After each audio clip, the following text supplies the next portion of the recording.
Hello po at welcome back sa aking YouTube channel. So ang aking ibabahagi nga po ngayon ay patungkol po sa pag-prepare ng isang duplex na bahay.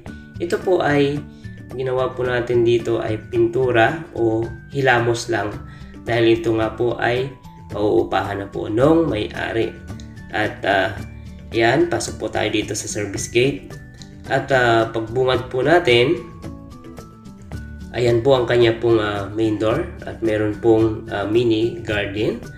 At dito po ang kulay po natin dito ay cream color. At ito po sa ating pong harapan na ito po yung garage at kasyang-kasya po ang 4 wheels na sasakyan dyan. So ang grills po at wall ay pinaharias lang po natin ng kulay. Dati pong kulay itim ang kulay ng grills. At yan po ay maliwalas na nga po siyang tingnan. Pagpasok po natin dito, ito po yung kanyang dirty kitchen. At makikita po natin dyan na malubang po ang area ito at napakaliwalas po kumilos o kung meron po kayong ihahanda dito sa area ng kitchen.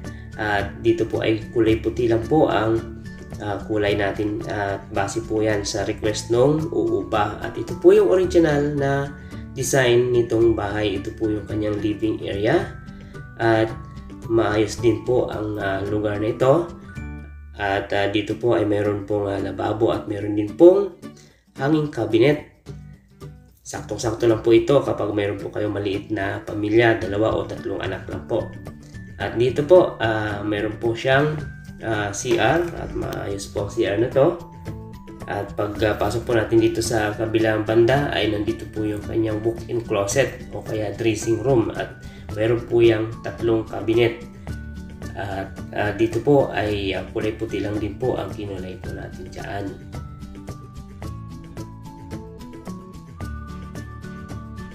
Ayan. Dito pag akyat natin, napakahalaga po sa hagdanan na meron po tayong 3-way switch. Ayan. Dahil kapag pag-akit po natin, pipindutin natin yung 3-way switch.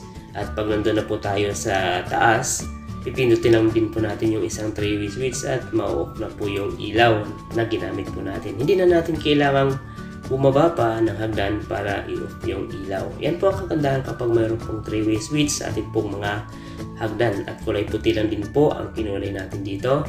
At nung time po na nagpipintura ako dito ay medyo nahirapan po tayo dahil mataas po ang area ito. Pero ginawa na lang po natin ng paraan. At dito po ang kanya pong master's bedroom. Meron pong isang aircon, merong 2 bintana at meron din pong isang ilaw lang. At meron din pong mga blinds ang mga bintana dito. At dark color nga po yung blinds po niya. At napakaganda po at maliwalas po ang lugar na ito. Dito naman po sa kabilang banda, ito naman po yung isang kwarto, pa-L-type po siya, medyo pahaba po konti. Ito po ay meron din po isang aircon, meron pong 2 bintana at meron din po mga blinds yung mga bintana. At same color po nitong kwarto nito nung kabilang kwarto, ng master's bedroom. Ayan, at napaka aliwalas nga po siyang tingnan, wala pong cabinet dito. So ang uupa na lang po ang maglalagay niyan ng cabinet kung gusto po nila. At yan lang po ang maibahagi natin sa inyo mga kaibigan. At kung bago pa lang po kayo na napapadpad o kung bago lang po na napadpad sa aking channel ang mga nakakapanood dito ay maaaring paki-like and subscribe na rin po na aking channel. Maraming salamat po at malaking bagay po yan para sa akin.